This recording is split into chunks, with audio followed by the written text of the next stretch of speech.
rimuove, ti nutre e ti chiude anche gli occhi.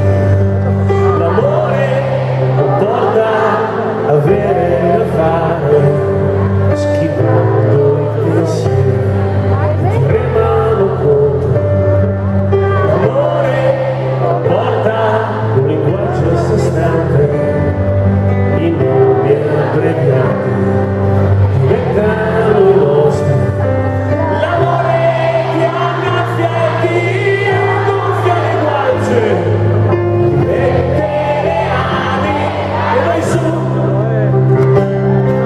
ti toglie gli odori che hai preso per strada, pulisci, rinnova e vai su. L'amore non porta a rubare cognomi per essere fedeli, si vita e si giura.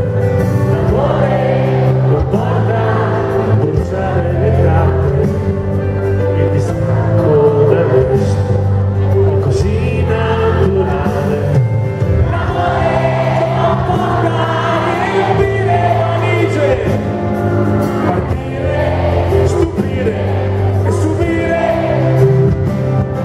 amarsi ad un punto che toglie il futuro. Ma l'amore è quel che è migliore,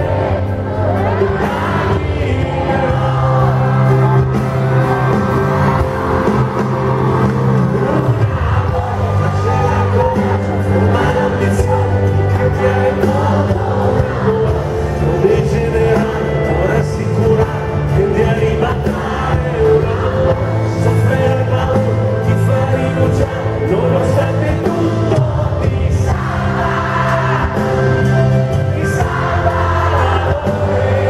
ti salva,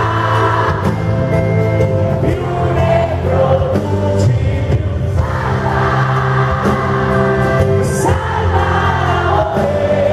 ti salva, ti salva, ti salva.